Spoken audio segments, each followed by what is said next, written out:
What's up? Welcome back to the Metalhead Car Show.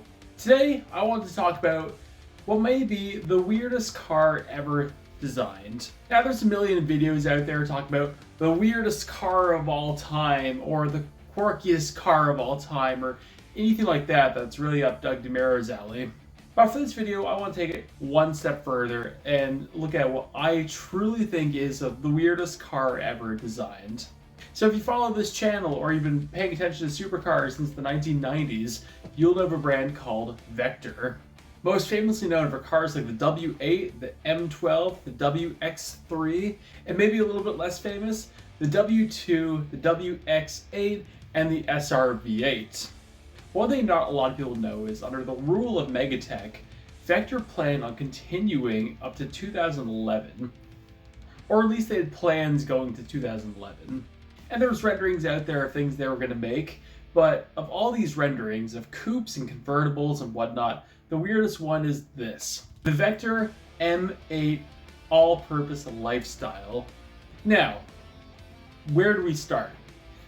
This was based off the Vector M12 chassis, which may have also been the Vector M12 convertible we've never seen, but we know there are sketches of and they were planning on doing. So let's think about it.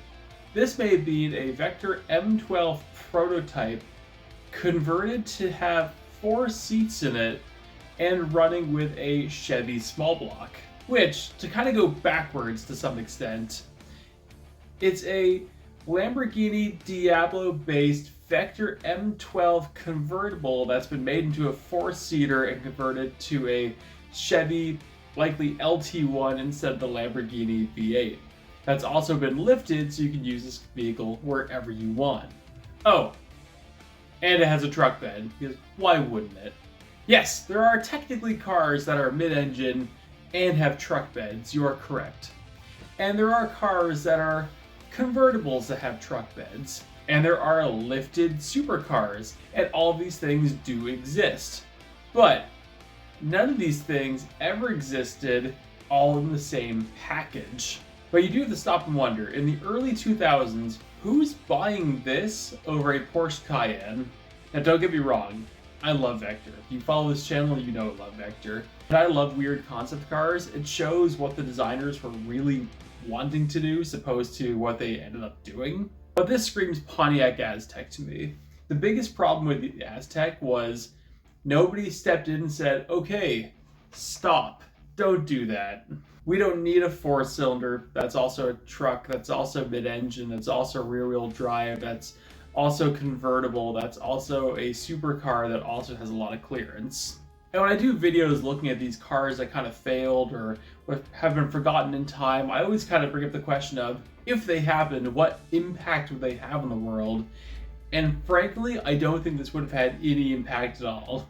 I'm not saying this is shit on the car, I'm generally a big Vector fan, but no one even to this day has tried to make a car like this. Yes, I understand the Lamborghini Huracan Sturato and the Dakar 911 do exist, but imagine a Ferrari coming out to compete with those with a stretched out 4-seater lifted SF90 convertible. I mean, now that I say the words. No, Ferrari would never do that. They're not fun enough for that.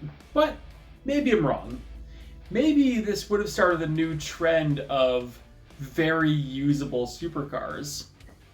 Maybe this would have started a trend of really fast cars you can do anything with.